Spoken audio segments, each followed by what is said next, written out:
Imagine you're texting your daughter about lunch, pizza, weather, small talk. Except your daughter died 3 years ago. And you're not writing into the void, or journaling, or praying. You're messaging a chat box trained on her texts, her social post, and memories collected from the people who knew her best. It replies in her voice. It jokes in her rhyme. It remembers the same moments you remember. One father in Taiwan built a digital version of his daughter over a year. He doesn't like the word resurrection. He calls it rebuilding.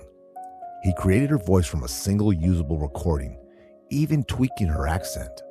The first time his wife heard it from the other room, she recognized their daughter immediately. In America, a tech entrepreneur recreated his mother after she died. And his goal is not coping, not acceptance, but the total eradication of grief itself.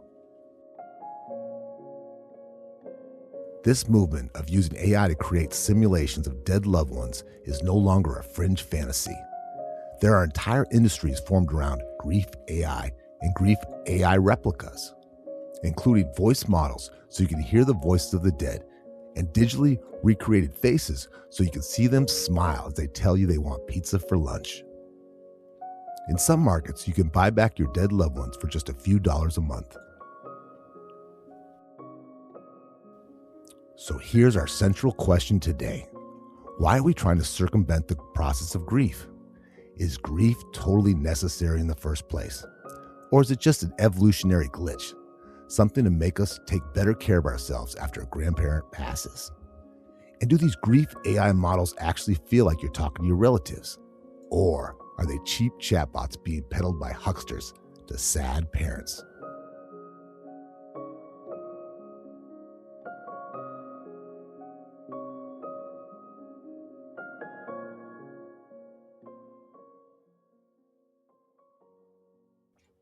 I remember watching a documentary about like animals of the savannah and different mammals and what they do with grief.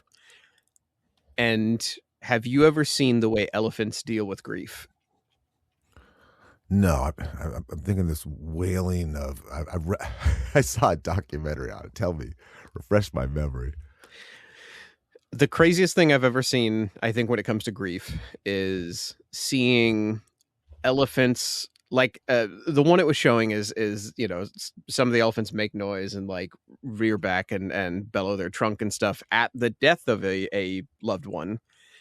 But the craziest thing I've ever seen is one of the elephants, after its relative died, like they stayed around the corpse while it was dead, and then the sun bleached its bones. And then this elephant, when it was time for them to pack up and move on, because elephants migrate, they move in troops, and they have these long lines where they walk. It took the bones of its loved one and took it with them, and like wrapped it in its trunk and walked away with it. And that was how they grieved. Is that hard? Like we're not going to leave you behind. That kind of seems like the soldiers, or there's accidents with the loggers in the woods where they take a proper, respectful thing, Right. That's exactly what I was thinking. They just pause and take, it's a sign of, sometimes it seems like a sign of intelligence, right? A value of life. Yeah. And that's how I think a lot of people have interpreted that, is when that documentary came out, I was reading people's comments online, and I was looking at, what everybody was talking about it. And a lot of people were saying exactly that. They're like, oh, that's a sign of awareness, and that's a sign of intelligence. And I was wondering, like, maybe, crazy thought, maybe it kind of isn't. Like maybe intelligence doesn't have anything to do with it. Maybe we're just so baked in to have grief in our life that it's part of us.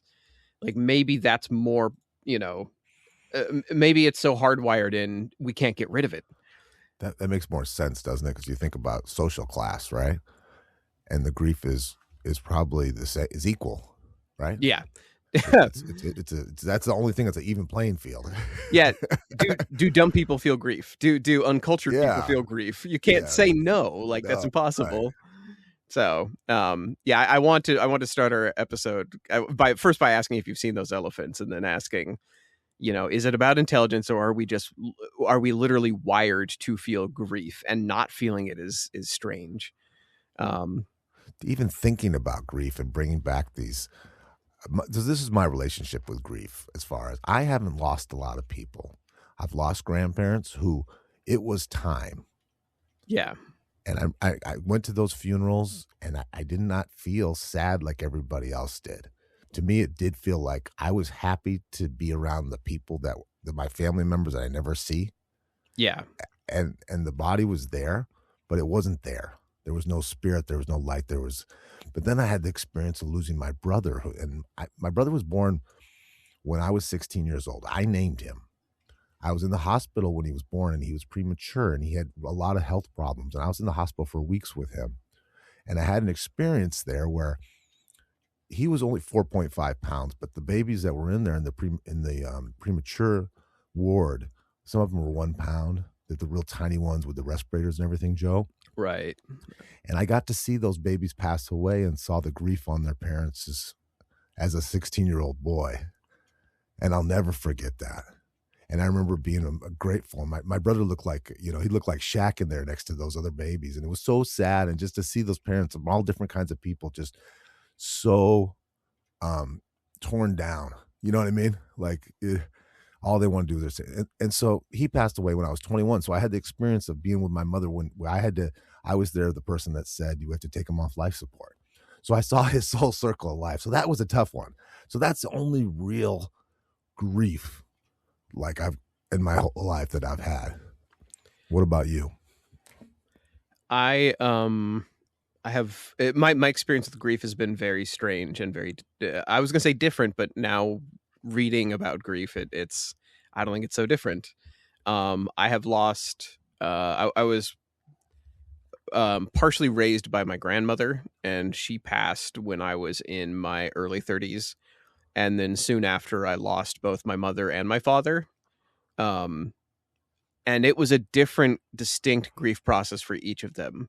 And both young. They were not. Yeah. They were not. Nobody made it to retirement, including my grandmother. I think, yeah, my grandmother passed at 63. My mother passed when she was in her 40s, and my father passed when he was in his upper 50s. So it was devastating every time, but in a very uniquely different way. For my mother, I did not have a close relationship with her. And then my father, I was much closer to, although by the time it happened, it was hard to distinguish, whether it was the cancer or whether it was addiction. Like nobody really knew what was happening to him, and he refused help in pretty much every way. And the mistake we make with grief that I know of is, we try to rationalize why a bad thing is happening to other people. Like whenever like if I hear somebody died and I'm watching the news, my first thought is, what happened to them? What did it? Let me give you a better one. Yeah, please. If someone dies of cancer, let's say lung cancer, what's the first person that? Did he smoke? Did they smoke? Right.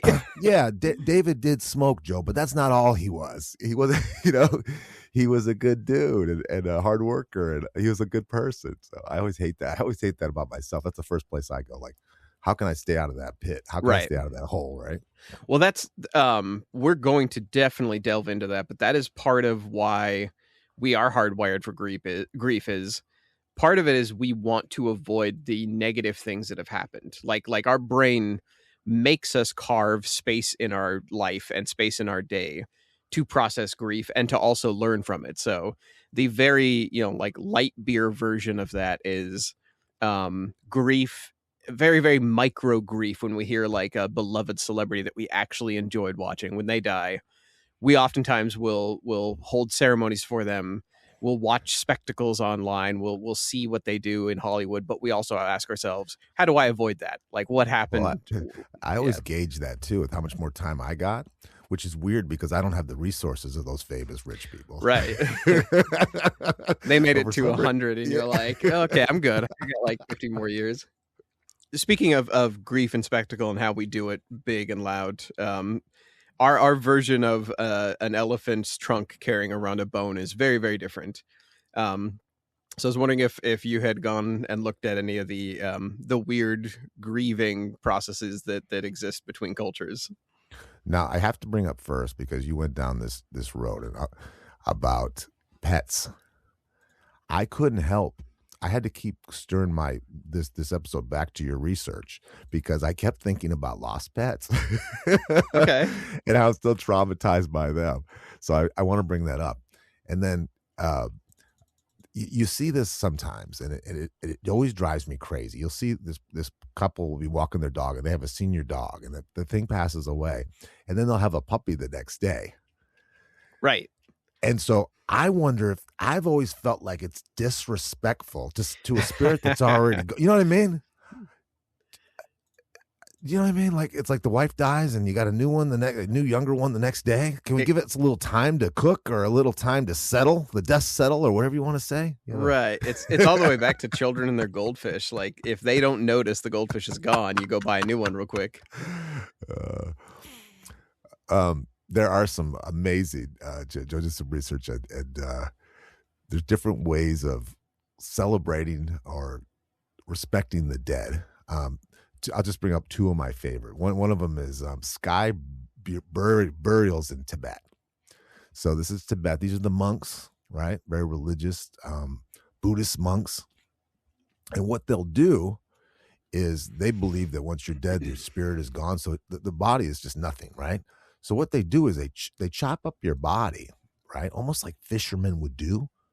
And then they take it up to the mountaintops and they let the vultures and birds eat it. Right.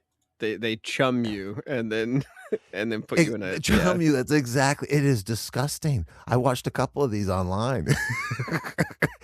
It seems very disrespectful. Like you're feeding these you know, in my opinion, very ugly birds. Right. They've been doing this for 10,000 years. So it's not going out of style. Okay. But I mean, if you're going to scatter somebody's remains, there is no more efficient of a system. Like if somebody's like, I want to be one with nature, these birds will take you everywhere and you will be scattered to a degree where like you couldn't possibly ask for more.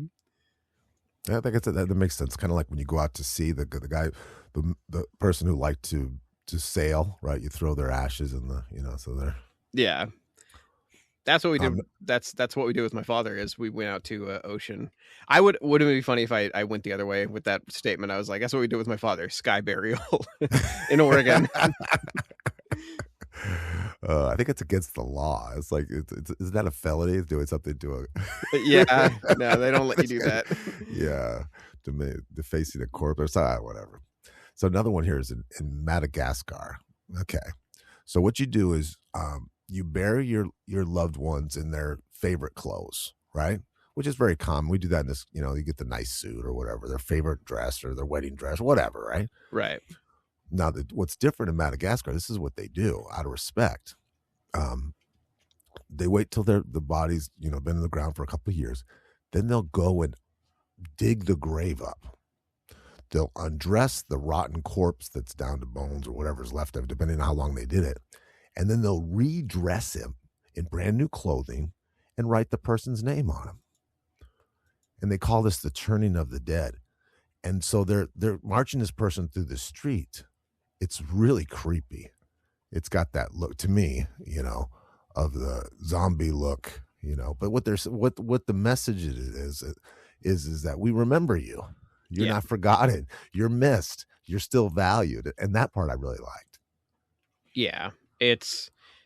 There are some funerals, depending on the culture you go to. I've attended some funerals where it really feels like they're trying to forget you. Like they are packaging you away. You're in a box. You're being, put away, and everybody is silent. Nobody wants to talk. Like there's a lot about American funerals sometimes that makes me feel like we're trying to forget. But yeah, that sounds like it's making a declaration. That is a statement of, we're going to keep you around. I have a feeling you and me would be the two with the shovels. You know what I mean? From that tribe, right? Yeah. We'd be the ones that had to do the dirty work. So did you hear about Hunter S. Thompson, the way he wanted to be remembered? No. He was if anybody doesn't know, Hunter S. Thompson was a journalist who was on a lot of drugs in the 60s and 70s, wrote like was very influential, but like also was crazy and lived like a rock star. To the point where he would destroy a hotel room in a drug fugue. Um, Johnny Depp portrayed him in the movie Fear and Loathing in Las Vegas. Yes. Yeah, he even like he shaves his head in a very ugly way to portray Hunter S. Thompson in Fear and Loathing in Las Vegas. And then he goes on this crazy, multi-day drug bender. So that's the guy. That's the actual journalist that Johnny Depp hung out with to learn how to do this. And this guy spent years with the Hells Angels as just a journalist. He's a very I do know who this guy is. Yeah, they done it all. Lived 10 lifetimes, right? Yeah, they call him the original Gonzo journalist. And somebody once asked him, what do you want when you pass away? Like, what kind of funeral do you want? And he said, I want to be packed into a giant cannon and then shot, just like exploded into the atmosphere. If I remember correctly, to get through the processes of like safety and health, they had to cremate him first. I think like they had to render him to be an inert substance so it didn't endanger anybody. And then I believe they did that. They shot him into the atmosphere with a cannon, or at least into the sky. So I think you hit the nail on the head. I was going to ask, what do you think all of these funeral rites are for? And I think you're correct. It's a declaration of that we're going to remember somebody, like that. That's what all of this is, really. If you look at the artificial intelligence that's being used to simulate people who have passed, I think the grand question that I had when I first ran into the subject was, do you think that these people are hucksters, the people selling your dead loved ones back to you, or do you think they are? Do you think this is just elephants with a bone? Do you think this is just another way to remember? To me, it seems kind of like idol worship. I'm not crazy about statues and all that stuff too, and it's not because I'm a spiritual or religious person. I just think does that make sense? I think it's unhealthy. But then I think it's kind of the part that really got me was, can you imagine talking to someone and you have the same memories? And then I think about these parents who I know how the death of my brother affected my mom. She will never, ever get over that. And what the hardest part about it is she has to socially stop talking about it, even though she's suffering, because it's just not socially acceptable to still miss your son who died too young. You know what I mean? Yeah. So I don't know. I'm thinking if she could just go in a room and talk to him, or would that bring back all these feelings? And, it's almost like talking to your ex and it brings back all these bad feelings. You think, God, I got to start the clock again because I did it again, Right. Well, it's complicated. I don't know if it works, but then I think, does it make you crazy? Does it make you live like you can't let anything go? Right. Okay. That's maybe hitting at the core of what this episode is actually about is this a craziness to look at somebody who has died and then try to resurrect them with technology so you can talk to them every day? Is that insanity? Isn't it better to just like let them go or process in your own time? Like, why push it like that? Why use this mechanism to like try to remember them?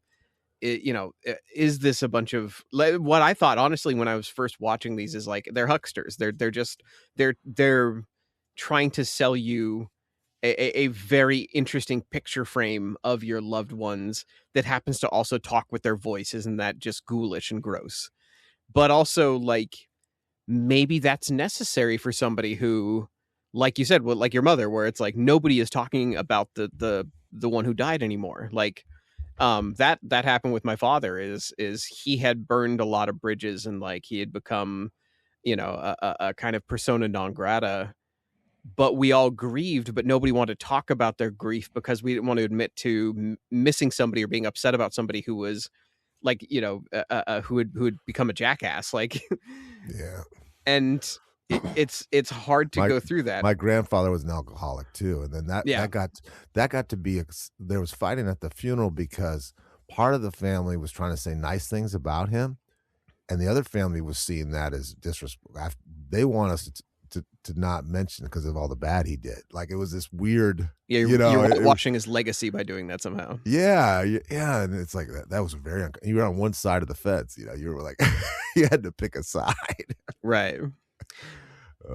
Well, we've got so many ways, like you mentioned. We've got so many ways that we try to remember the dead, and that have you seen the spiritualist movement, like old videos of like the early 1900s in America, and like the people who were trying to like use Ouija boards, summoning circles, spiritualism books to like summon the dead back? I did, and there was a lot of famous people did that. Houdini was one. A lot of people believed in that. A lot of people who were educated believed in that. Yeah. And today, even now, famous and rich people and smart people still do. One of my favorite arguments on Earth is the argument between Houdini and Arthur Conan Doyle. Have you heard about them getting into an argument about spiritualism? No. So there's Houdini, right? Houdini was a magician who would like lock himself in a safe or lock himself in a water bath or like, chain himself up and then he would like, ta-da, magic. Like he'd pop out and like he would, be out of the straitjacket, out of the chains. And he was a magician. He was a magician and an escape artist. Whereas Arthur Conan Doyle was the writer of the Sherlock Holmes series. He was his generation's J.K. Rowling. I was say there's two famous people here, right? Extremely famous. Yeah. By the time they were hanging out, they were both extraordinarily world famous in a time where like there wasn't TikTok or Twitter. People would still recognize them in the streets, and like people would wait in line to get the next, Sherlock Holmes book, and they would dress up like him. They'd wear his hat and his pipe and everything. So like it really was like, going to a Harry Potter, book release. So these two people, like you've got one guy who's like written the best detective novels on Earth, like Sherlock Holmes, and you've got the other guy who is like trying to like be like, ta-da, magic, I can pop out of a grave that you've dug for me while I'm wrapped in these chains. They had a massive argument, these two guys, because they were friends. Like they met each other and they used to hang out, and they got into huge arguments about whether or not spiritualists could actually talk to the dead. And it devolved into like this serious like blowout. Like a beef, like this, an actual beef, yeah. And the funniest part was that it was, Harry Houdini, who you would expect, who's a magician. You would think that they'd be like that Houdini would be like, yeah, no, spiritualist, it's real. We talk to the dead. No, he was scientific. He ran his magician tricks like a skeptic. And when it came to, funny, because he was a realist and he knew how his body worked. He knew, right? Exactly, yeah. And then the more intelligent, the more educated writer was the detective writer. The detective writer was like, no, they're talking to the dead, like ghosts, spirits real, yeah. Like, are you kidding me? Like, did you see the spirits rising out of the table? That was definitely spirits. So yeah, the detective writer. So. That is just to say that like you do not have to be a chump or an idiot to fall for spiritualism or for anything that is about grief. Like the smartest, brightest, most detective-minded people on Earth, they will deal with grief in the same way as the elephant with the bone.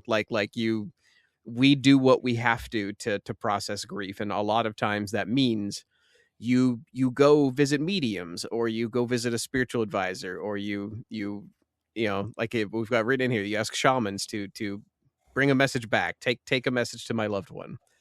Well, let me ask you that. We've seen this with grief where when someone dies, the next person dies. And I've seen this with spouses. Yeah, older spouses. People who, where they just, I had a neighbor who, she couldn't deal with the grief of her husband dying.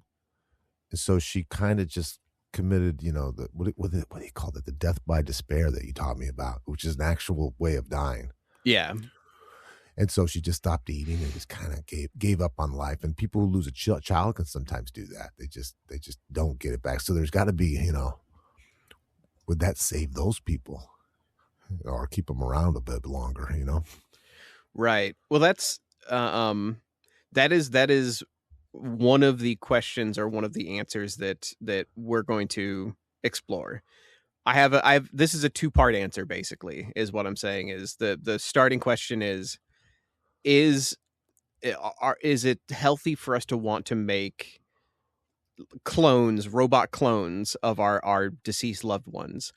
Or, is this making us cheat grief? Are we skipping ahead in line to where we don't have to grieve in the same way?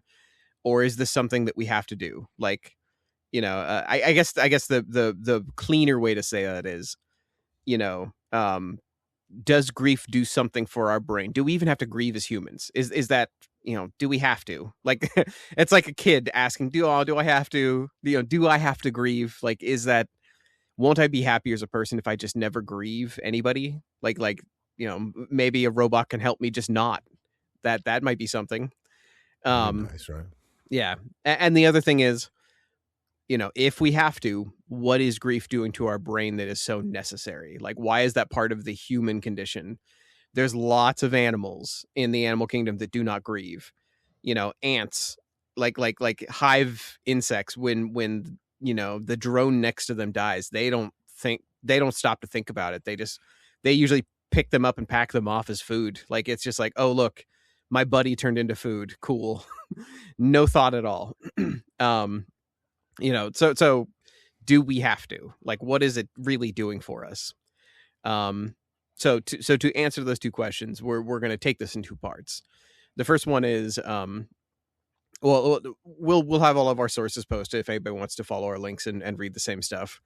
The first answer to my best ability is grief basically helps you resolve a fundamental lack in your life. So if you have somebody who passes, do you ever have the instinct where, like, I don't know how, if you were old enough to have somebody pass where you were calling them regularly.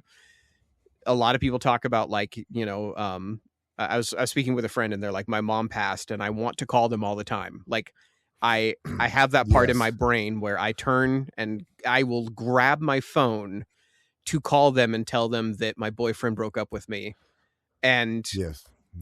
There's a bunch of professional athletes that do that. They call their dad and they leave them voicemails and they listen to their old they still saved their voice messages from them and they yeah, listen to them before every game and it's super sweet. It makes you and these guys usually lost their parent when they were younger men and it's yeah. just really sweet for them to still remember their mom or their dad, you know. Have you heard of the Japanese wind phones? What's that? A wind phone. There have been a couple of disasters in Japan where, like, a village will go missing basically, or they'll, oh god, what was it? There was a earthquake that killed a bunch of people in part of Japan. There have been tsunamis, and when people go missing, like a whole community can go missing basically because it's a island country. And to deal with the grief for that, they will have these phone booths set up around the island, and it's like a very well respected, it's an attractive looking phone booth. Usually they put them on like cliff sides or overlooking hills, and it's a phone where people go there and they do exactly what we're talking about. It's like this the sports figure who calls their deceased father to tell them how things are going. They will go to these phone booths in the middle of nowhere that are not connected to anything. They pick up a phone. Sometimes they have it rigged up to where you can hear a dial tone, but it doesn't call anybody or do anything. And they just talk to their loved ones who are gone, like not dead, just missing and won't come back. Um, so it is such a fundamental part of our brain that, like, if somebody passes, we feel like there's a cutout there where, like, a person used to be. It's a very cheesy writer way of saying it, but that's the best way I've heard of people describing that feeling. Um, and that kind of ties back to how our brain rewires itself when somebody dies. Um, something grief does that almost nothing else can do is grief ties together the knowledge in your brain. It's the semantic knowledge of they're dead. So like the factual knowledge of, yeah, my dad passed. What of it? Like yes, I know the date he passed even.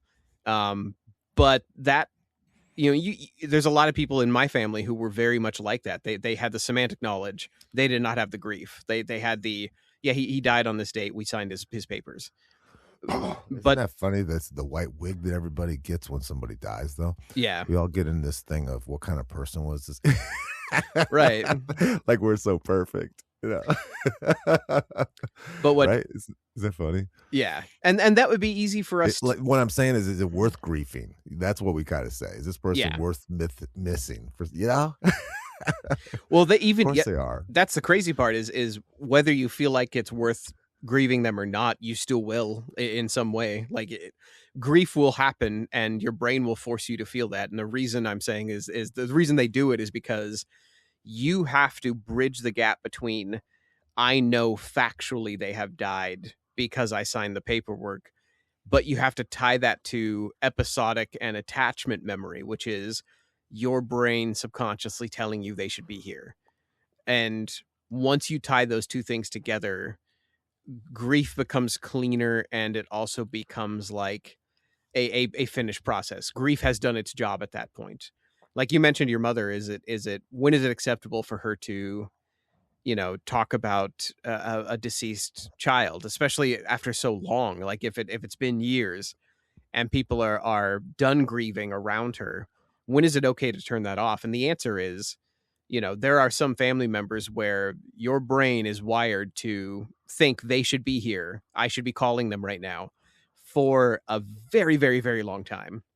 And it's because, your brain has to tie those two things together. We benefit from that as a human species.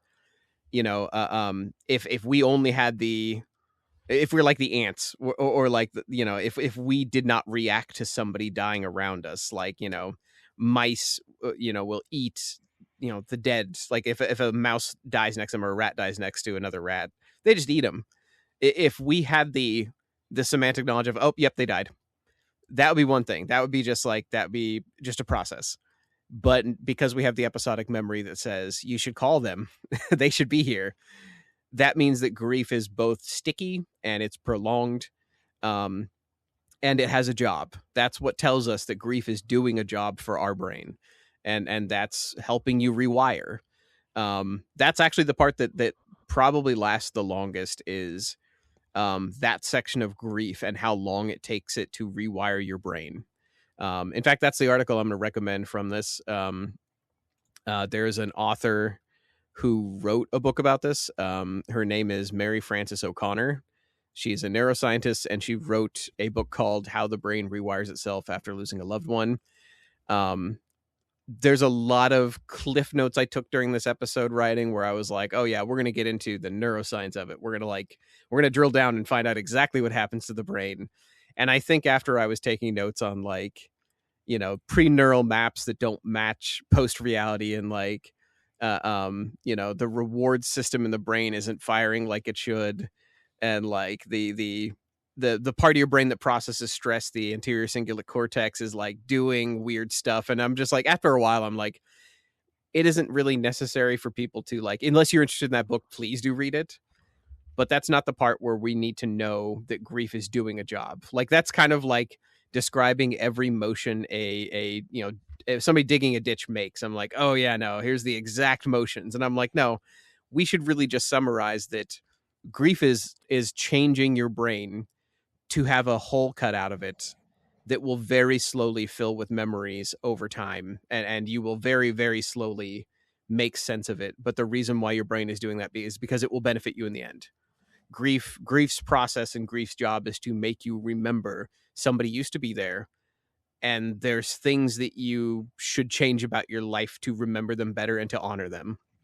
Now the big question for me is, what do I do to honor somebody? Like for me, when my father passed, it made me extremely hyper aware of cancer. like I've also like dropped a lot of addictions and realized how incredibly damaging that was to his process. That you know, if not for the addiction, we could have spotted a lot of his problems earlier. But that feeling that lack in my life for such a long extended period of time made me very hyper vigilant about, you know, certain health issues, and made me much more aware of, like, you know, the process that it took with him, and like seeing the pain of it also let me see, like, here are the parts where he could have like gotten things taken care of. Like he could have been to the hospital for this stage of it. He could have been more aware of this part of it. Well, let's unpack that, because this is similar to my brother.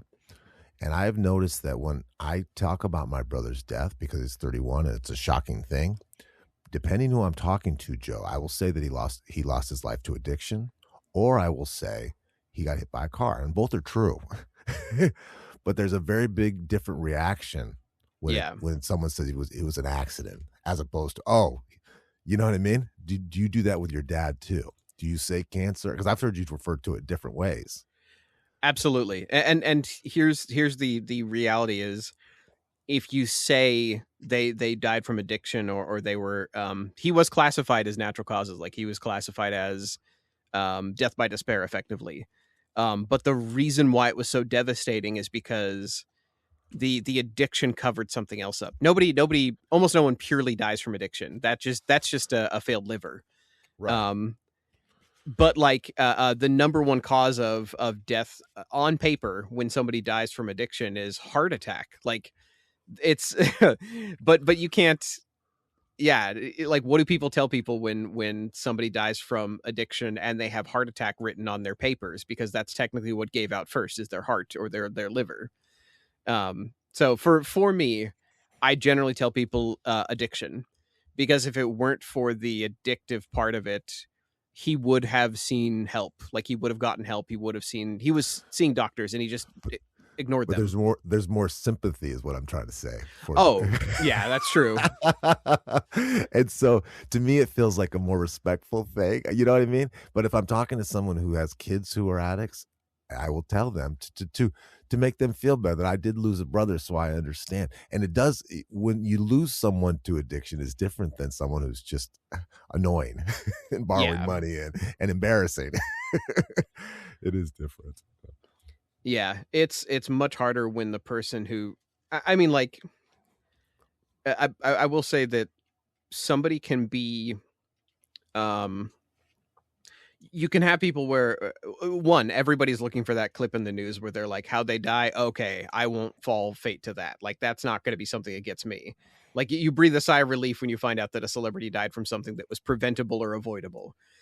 The same thing happens when we talk about our loved ones. It's like, what killed them? Oh, addiction. Okay, good. I'm steering clear of that. No problem. I'll quit drinking tomorrow, or I'll quit smoking, or I'll quit doing whatever. And then you just don't, or you cut back for a while, and you know, we if we can excuse why someone died, we don't take a lesson from that. And the reason why is because a lesson takes a lot of work. Like I'm I know that I'm about to let people off the hook for like kind of being shitty and kind of like ignoring that you had grief, but people don't want to share in your grief if they don't have to. Because if they do decide to share in your grief, if they do take that into their heart and in their mind, they then have to change.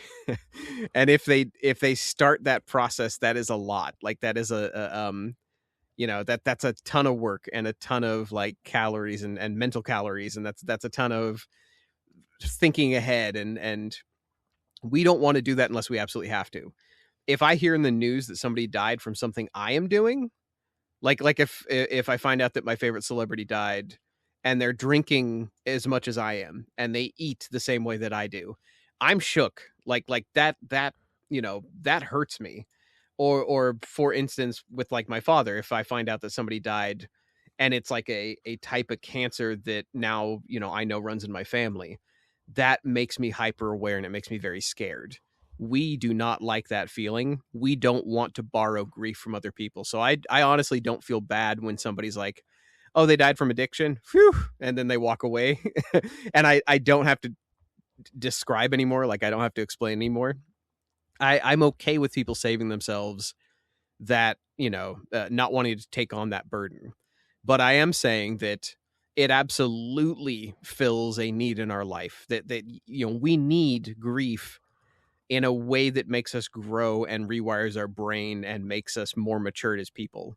Like, I have a question. Do you ever meet somebody in your life? Like, you go meet somebody and they're happy go lucky and they're pretty normal, and they're they've got a good attitude, and then you find out they've never lost anyone.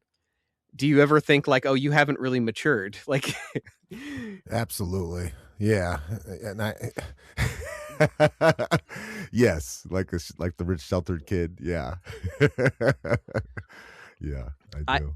I feel selfish when I feel that way, because if I meet somebody and we're talking about grief and they're like, they're like, I lost a cat once, and I'm like, oh buddy, you don't know, like, you have no idea what this is like, and what it does to you, and how it makes you mature, not in a way that I'm patting myself on the back, but like it just changes the way you think of, your time and other people's time on this earth. And to hear somebody say they've never lost anybody, the first thought is, oh, you live in a Disneyland, like you live in a wonderful world where this doesn't happen yet.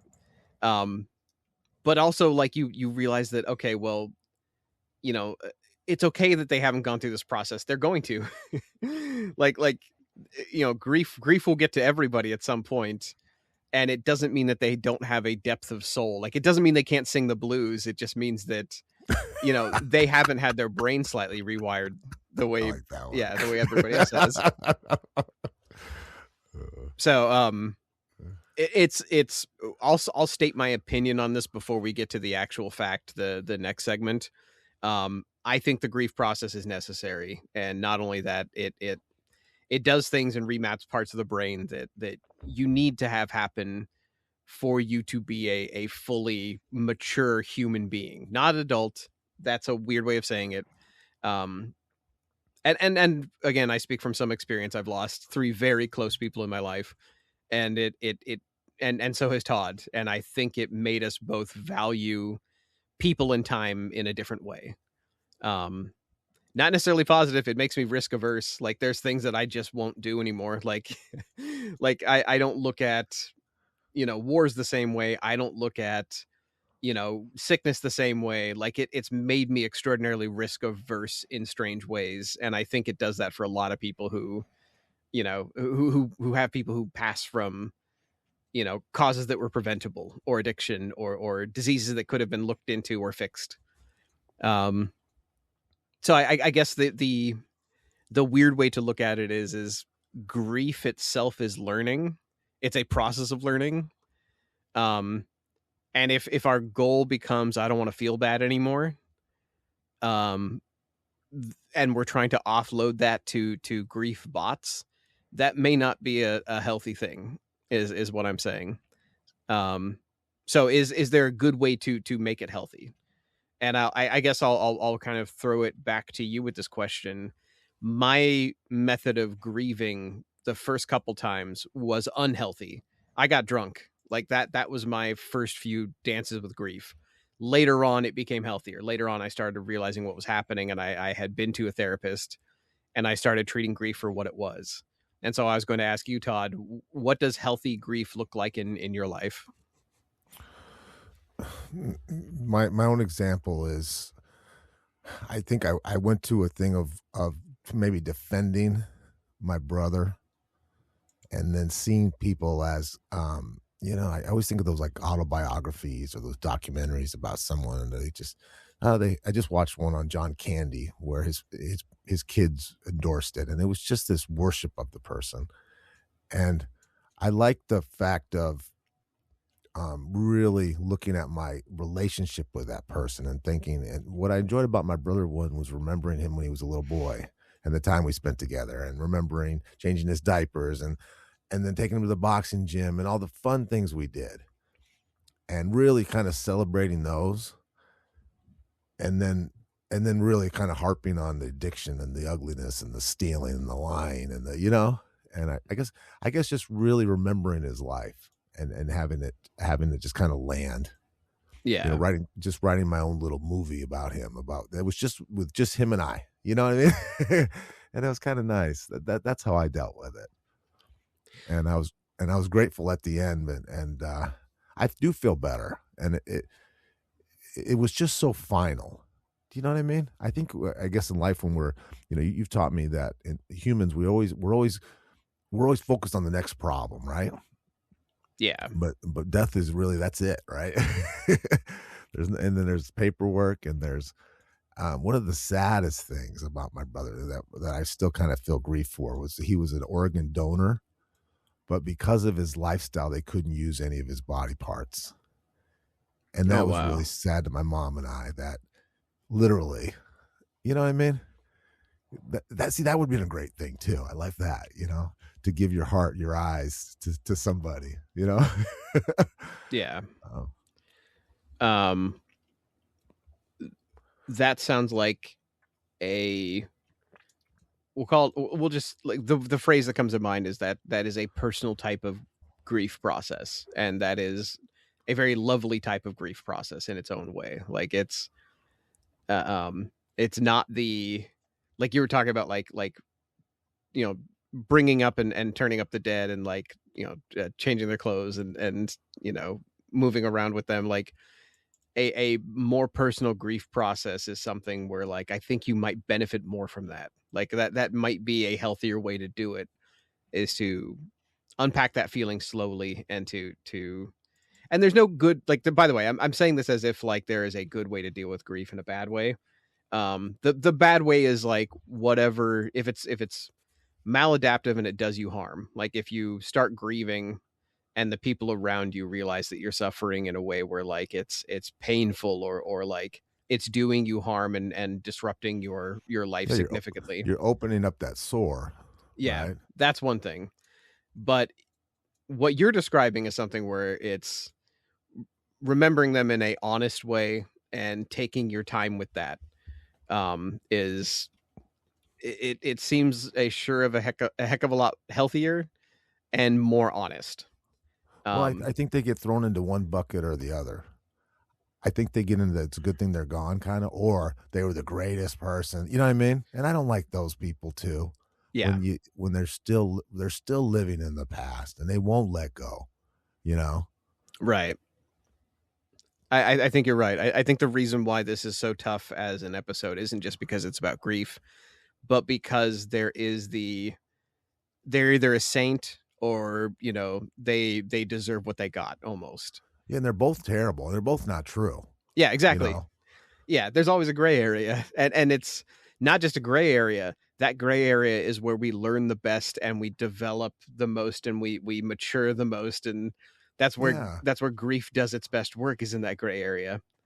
So yeah, I've obviously I've got a lot of feelings about this, but I agree. And I think that having it have to be one or the other, where they were either a saint or they deserve what they got, that's needing that to be the case is just trying to avoid grief. Putting people on a pedestal and saying that they were perfect and you'll miss them. Some people are extraordinarily good or extraordinarily pure, and losing them is almost like the they were a saint almost. But it's never purely the case. And so going to one extreme or the other is, I feel like, cheating grief what it needs to do. And that's really, I don't know. I know that some people are watching these videos of AI taking over for a deceased loved one and treating it as, oh, it's just another part of the process. I really started feeling gross watching these people develop these AI. And I think I watched about 6 or 7 videos. I linked you a couple of them. But it almost always followed the exact same rhythm and tune, which is some internet developer had somebody in their life pass away, and their backstory, almost like a superhero backstory, is they say, I had somebody die, I missed them, I didn't want to let them go, so I made this robot that talks with their voice and talks about the things that they used to talk about. Me, yeah. Yeah. And now I don't have to go through this grief process. And for $12.99 a month, you can subscribe to my app and you can talk to your dead loved ones. And And one, I will not rob them of the validity of, yes, you had somebody pass, and yes, your daughter or your mother or somebody in your life did go. Like, that happens. That's grief, and that's also life. But some part of me is wondering, like, did that really go through your head? Like, were you really on your way to developing an app about grief when that happened, or did you happen to get into AI It's and write this? awfully convenient, right? Or you just watch one of these other things and copy it, right? Right, exactly. Like, are you an internet developer first, and you were like, oh yeah, I've had somebody die. It wouldn't be that big of a stretch for me to lump them in with this. So I have doubts. I guess that's the cleanest way to say it. I've got You're doubts. skeptical by nature, though. Yeah. I The weirdest thing I'll ever say on this episode is, I guess I am more like Houdini than I am like Arthur Conan Doyle, the detective writer. But yeah, Yeah. I've got doubts. You would have pushed back on sliced bread. You say, hey, Yeah, let's come on. we're getting too far too fast. Chill it. Um, so I guess I actually went looking for very serious answers for the grief bots part of this of our episode. So our first the first question we had to ask, unfortunately, which took the longest, is grief healthy? Yes, it is, but in a very specific way, and most people don't understand what it's doing for you. It's remapping your brain so that you can feel their loss, and then that will let you mature as a person in a way that you probably couldn't have before. The second half of this is, okay, do we need a robot to do that for us? Does it speed the process along? Does it make it less painful? Does it help us in any way? I found an article from psychologicalscience.org, and it calls them digital ghosts. um and their answer that they came up with is sometimes, which a very unsatisfying, yeah, sometimes this helps people. But It's kind of like maybe it depends. yeah, well, and the depends part was actually the letdown for me. Is it talked about how, you know reporters, like users who've used it to deal with grief, they talk more like it is looking at a picture frame. They use a lot of wording that sounds like rumination. They imagine dialogue with the robots rather than like thinking of their loved one while they talk to the robots. They do a lot of reflection and self-talk, rather than authentic conversation. So they're not so much using the robots to be like, oh my god, my daughter's in the room. Like, they're not using it like a spiritualist, where, like, you sit there and you summon the corpse, or the spirit of them, and you speak to them. They're more using it to help them recall, things that had happened. And they're more using it to, like, remember, oh my god, I did have this conversation with her. Or, oh wow, my dad did like Star Trek, and he loved talking about the possibilities of the future. And, like, oh wow, like they're more using it, like I said, like a picture frame. They're not using these as digital ghosts, or like clones of their loved ones. um I do kind of fear that we may get to that. This is going to be very deeply nerdy, but there was a Battlestar Galactica spin-off called Caprica, and there's also a episode of Black Mirror where, like, the same thing happens, and we're currently trying to do it, which is, what if we could take Todd, what if we recorded everything you've ever said? We take every podcast episode we've ever recorded. We take your even your receipts from what you buy day to day. Like, we look at Yeah. the drink you have in the morning, and, like, we look at your medical records, and, like, look at how fast your brain moved. We add that all to an AI or a big supercomputer, and it just full copies you as a speaker and a thinker. Like, it's the best we can do with the best technology, and it really literally sounds like talking to Todd. Is that something that would be anywhere close to the feeling of having you in the room? Like, will we ever get to the point where we can replace somebody who passes, like the goldfish, like we talked about with the pets? Can I go out and get a new Todd if if you pass? I think the answer is going to still be no. Yeah. I think by doing this, I can feel like I'm having a conversation with somebody who has passed, but I do not think it's ever going to replace, like, the knowledge that somebody has passed, and the desire to pick up a or phone and give you a call. Yeah. just the weight of them in the room, similar to when I was at my grandfather's funeral or my grandmother's, and they just weren't there anymore. When I was a kid, I had the family that kind of took care of us, the neighbors. They lost their son when he was 17 to a hunting accident, Oh and wow. and I was in their presence after he'd already passed. It was something that was felt, that wasn't talked about, but it was so heavy. You know what I mean? Yeah. Even as a young boy, I could feel it. You know what I mean? And there wouldn't be anything that could bring that back. It was just this big elephant in the room their whole lives. And they were Yeah. great people and they were happy people, but there was there was just that scar, that tattoo in their life that would never go away, that they didn't talk about. Yeah. And there's that heaviness that, I mean, one, it's, I don't think there's an AI that will ever replace the feeling of that mental Right. weight. Yeah.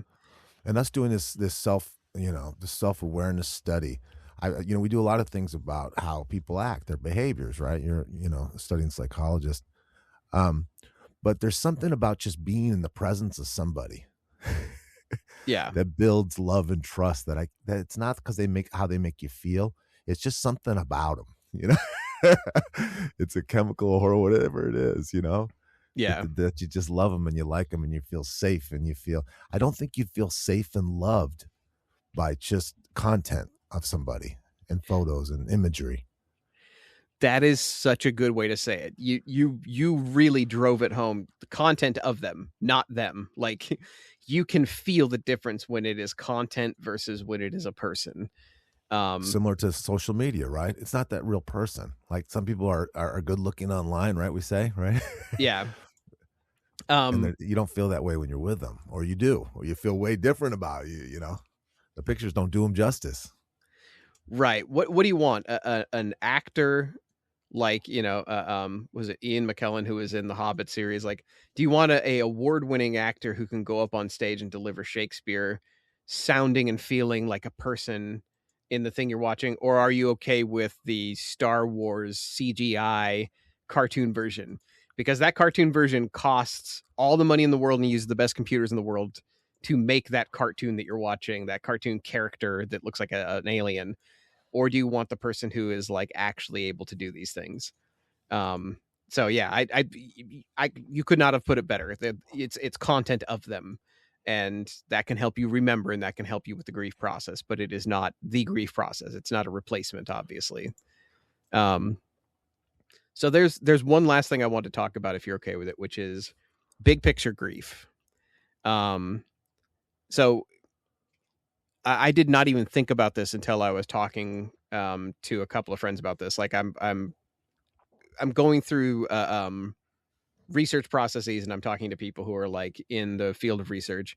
Somebody brought up the fact that like grief also spurns on things like foundations, and it spurns on things like, if I lose somebody that I love very dearly, sometimes I will start a movement because my grief is so vast and I feel so compelled. There's every foundation that you donate money to that is like solved a different type of cancer. They're all named after children who have been lost, or sports figures who have died that went too early, too young. So that was going to be something that I wanted to bring up is, we can't replace people with a grief bot. We can use a grief bot to help us remember bits of them, like we're looking at a picture frame, basically. But also, we wouldn't want to either, because for the greater good of humanity, our grief oftentimes leads to, we pool money together and we solve a type of cancer. We pool our mental resources together and we make new laws to change. We change gun laws, we change safety laws, we change laws about how you can get in and out of a building, To because protect people. Yeah. to protect people. Yes, exactly. Without that process in place, where like, you know, if grief is a no biggie, we wouldn't take that seriously. If somebody went to City Hall and said, "My daughter lost her life because of the amount of lead that is in the school drinking water," if grief wasn't a big deal to us, we would be like, suck it up, like drink from a different water, like go get water from a bottled water. Stop being such a weenie. But because grief means the same thing to everybody, roughly, we have processes in place where, like, if you start a foundation, we'll donate to it. If you lose somebody, we will look at the laws that led to it that you need to be fixed. We'll look at regulation. We'll look at what happened around it. And if enough people die and enough people experience grief, we'll change whole cities if we need to. So grief serves such a large, massive function in our society. If you zoom out and look at the big, if on the small scale, if your father dies from heart disease, grief makes you sharpen up your habits, and you tell everybody you know about heart disease and good habits. If grief takes somebody you love, sometimes you start a foundation, or as a human species, we eradicate whole branches of diseases or ailments because we don't want grief to happen again. Or we can just talk to a chatbot clone of our dead family member who asks us if we want pizza for lunch. Like it seems like such a no-brainer comparison to me. But again, I will say there is a place for it. Like if that is how you reflect on a person, then these bots are basically nothing more than, to me, a trinket, a type of something else you take out of the box to look at and to remember them.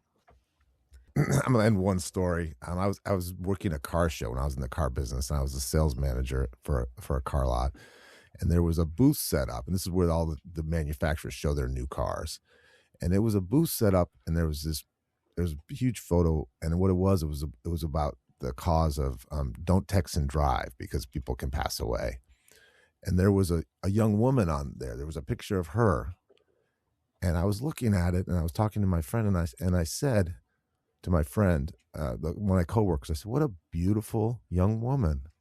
And I said it just like that. And all of a sudden around the corner, her mom popped up, and she got right in my face, and kind of tears in her eyes. And she said, "She really was."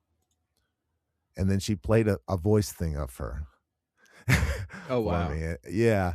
And I just remember the way she felt. She felt this, she was just so happy that somebody noticed and acknowledged her daughter. And it just, and she got so close to me almost awkwardly, like, thank you. I've been doing this for years. So yeah, yeah, that's incredible.